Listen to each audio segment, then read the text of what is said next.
अस्सलाम वालेकुम। चर्बी खाने से दिल की बीमारी होती है गलत साबित हो गया। अब नई थियरी ये है कि शुगर, अनाज और चावल खाने और ज़्यादा खाने से तमाम बीमारियां होती हैं। ये आइडिया कि सैचुरेटेड फैट्स से हार्ट डिजीज होती है, ये कहलाती है डाइट हार्ट हाइपोथेसिस। और इस थियरी को इंट्रोड्यूस किया गया था 1950s के अशरे में। इसकी वीक एविडेंस थी। आगे जितने भी क्लिनिकल ट्रायल्स हुए हैं, किसी एक से भी ये साबित नहीं हुआ कि सैचुरेटेड फैट्स जो हैं उनके खाने से हार्ट डिजीज, जिसको हम डाइट हार्ट हाइपोथेसिस कहते हैं, वो हो सकती है। इस हाइपोथेसिस को जब पेश किया गया 1950s के अशरे में, उसके बाद जितने भी क्लिनिकल ट्रायल्स हुए हैं, किसी एक से भी ये साबित नहीं हुआ कि सैचुरेटेड फैट से किसी भी किस्म की कोई हार्ट डिजीज होती हो। लिहाजा डाइट हार्ट हाइपोथेसिस खुद ही फेल हो गई, या आप ये कह लें फौत हो गई। ऐसा कोई लिंक साबित नहीं हुआ जिससे ये साबित हो सके कि वाकई में सैचुरेटेड फैट्स के इस्तेमाल से किसी भी किस्म की कोई हार्ट डिजीज होती हो। लाइपोप्रोटीन स्ट्रक्चर को हम देखते हैं। ये लाइपोप्रोटीन्स कह लें आप इसको, या कोलेस्ट्रॉल कह लें, ये एक ही चीज के दो नाम हैं। लाइपोप्रोटीन स्ट्रक्चर में एपोलाइपोप्रोटीन होती है, फॉस्फोलिपिड्स और फ्री कोलेस्ट्रॉल इसके अंदर मौजूद होता है। इसके अलावा ट्राइग्लिसराइड और कोलेस्टेराइल एस्टर्स भी इसके अंदर मौजूद होते हैं। हमारे जिस्म के अंदर स्पेसिफिक मेजरमेंट्स होते हैं लाइपोप्रोटीन्स के।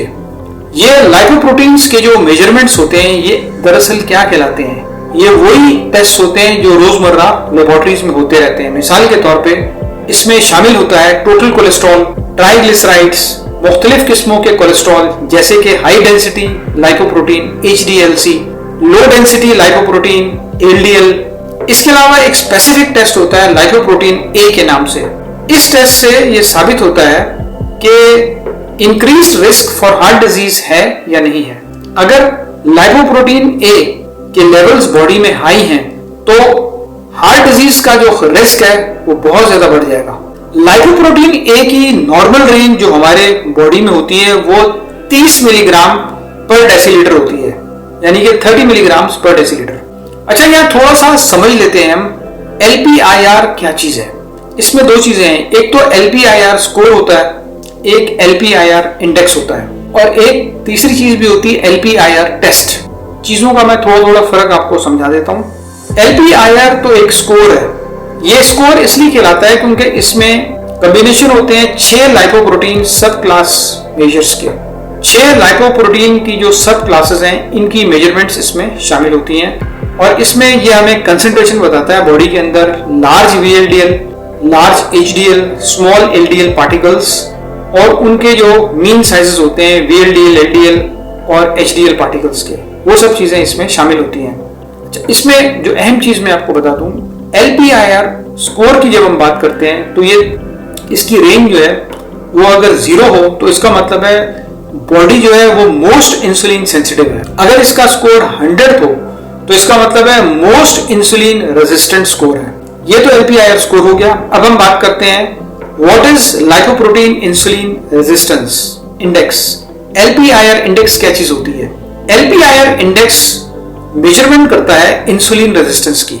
इस बात का अंदाजा लगाता है, असेसमेंट करता है कि लाइपोप्रोटीन पार्टिकल्स जो हैं वो ब्लड में कितनी तादाद में मौजूद हैं। उससे हमें प्रिडिक्शन करने में, फोरकास्टिंग करने में आसानी होती है कि डायबिटीज और हार्ट डिजीज का जो डेवलप होने का रिस्क है वो कितना ज्यादा है या कितना कम है। अब हम LPIR टेस्ट की बात करते हैं। ये तो जो LPIR टेस्ट है वो क्लिनिकली अवेलेबल मेजर होता है। वो इस बात को असेस करता है, चेक करता है, या ये कह लें अंदाजा लगाता है कि इंसुलिन रेजिस्टेंस जो है, जो लाइपोप्रोटीन पार्टिकल्स की वजह से है, वो ब्लड में कितनी मौजूद है। LPIR इंडेक्स से हमें क्या पता चलता है? हमें यह पता चलता है कि डायबिटीज और हार्ट डिजीज डेवलप होने का जो रिस्क है वो कितना है, कम है या ज्यादा है। ये हमें LPIR इंडेक्स जो है वो हमें इस बात की मालूमात फराहम करता है कि किसी भी मरीज का जो मेटाबॉलिक स्टेट है वो क्या है। अच्छा, अब हम फर्क जानने की कोशिश करेंगे कि LPIR टेस्ट और LPIR इंडेक्स, इन दोनों में क्या फर्क। LPIR टेस्ट तो एक डायग्नोस्टिक टूल है। वो इस बात की असेसमेंट करता है कि इंसुलिन रेजिस्टेंस जो है, अगर हम स्पेसिफिक लाइपोप्रोटीन पार्टिकल्स को मेजर करें ब्लड में तो उनसे जो इंसुलिन रेजिस्टेंस डेवलप हो रही है वो कितनी है। ये सिर्फ एलपीआर टेस्ट ये डिटरमिन करता है, एक डायग्नोस्टिक टूल है कि ब्लड के अंदर जो लाइपोप्रोटीन पार्टिकल्स हैं उनसे जो इंसुलिन रेजिस्टेंस पैदा हो रही है वो कितनी है। अच्छा, एलपीआईआर इंडेक्स जो है वो एक न्यूमेरिकल स्कोर है, वो सिर्फ एक स्कोर है। और वो स्कोर हम कैसे हासिल करते हैं, एलपीआईआर टेस्ट रिजल्ट्स से हासिल की जाती है।